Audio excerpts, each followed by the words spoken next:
यदि हम कर्म बुरा करते हैं तो 4 दिन भले हम चमक लें, इसके बाद हमको गिरना पड़ेगा। तो बुरा कर्म का बुरा फल भोगना पड़ेगा, अच्छे कर्म का अच्छा फल। तो वो तुम्हारे साथ बुरा कर रहा है, तुम उसके साथ अच्छा करो तो तुम्हें अच्छा सुख मिलेगा और वो परिणाम में दुख भोगेगा। ये सिद्धांत है। और लड़ाई झगड़ा करोगे तो जैसे वो अपराधी वैसे आप अपराध कर रहे, तो फिर उसको दंड भगवान क्यों देंगे। एक रमा नाम की एक लड़की थी, उसकी शादी हुई बड़े अच्छे घर में। जिस घर में शादी हुई वहां भी ठाकुर जी के और राधा रानी के भक्त थे सब। एक दिन पता लगा कि मोहल्ले की सारी जो महिलाएं हैं बरसाना जा रही है। अब अगले दिन सुबह की ट्रेन है और रात में पैर में चोट लग गई। अगले दिन सब महिलाओं के साथ रमा जो है बरसाना आ गई, सीढ़ियों पर चढ़ने लगी। सब महिलाएं थोड़ा सा आगे चली गई, पैर में चोट लगी थी, थोड़ा धीरे धीरे चला जा रहा था। जब कुछ एक सीढ़ियां चढ़ गई तो एक बड़ी सुंदर सी कन्या आई। उसने कहा, मैया चलो मैं सहारा देती हूँ, मैं चढ़ा देती हूँ आपको, मैं ले चलती हूँ अटारी तक। रमा ने कहा कि ठीक है बेटा।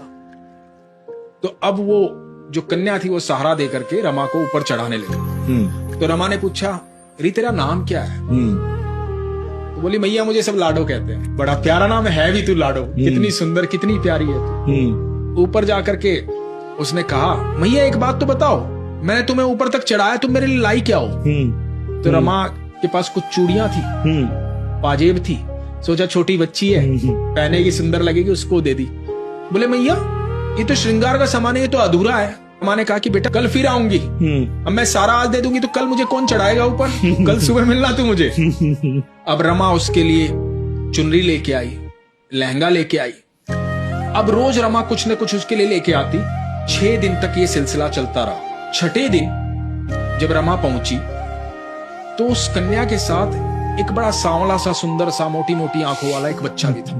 तो लाडो ने कहा कि मैया ये मेरा सखा है, तुझे इसके लिए भी कुछ लाना पड़ेगा। तो रमा ने कहा कि बेटा कल लेके आऊंगी इसके लिए कुछ।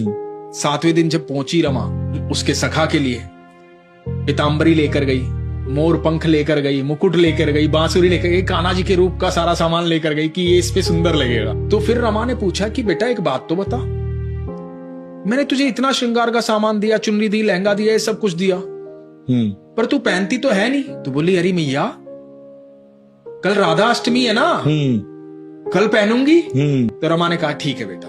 अब अगले दिन थी राधा अष्टमी। अगले दिन रमा वहां पहुंची, पैर काफी हद तक ठीक हो गया था। अब नीचे देखा सीढ़ियों पे कहीं लाडो दिखाई नहीं दी। आज भीड़ भी बहुत है, राधा रानी के दर्शन करने वाले भी बहुत आए हैं। तो हो सकता है भीड़ में इधर उधर कहीं बैठ गई हो। ये कह रही थी राधा अष्टमी पर तैयार होके आएगी और कल तो मैं चली जाऊंगी यहां से। ये सोच के मंदिर के अंदर जाके भीड़ को चीरती हुई जब आगे पहुंची, देखा वहां पर्दा हुआ। जब पर्दा हटा, राधा रानी को देखा। वही राधा रानी ने पोशाक, वही चुनरी, वही लहंगा, वही चूड़ियां, वही पाजे, वही मोर मुकुट ठाकुर जी ने, वही बांसुरी, वही पीतांबरी पहने हुई थी। रमा देख करके स्तब्ध हो गई।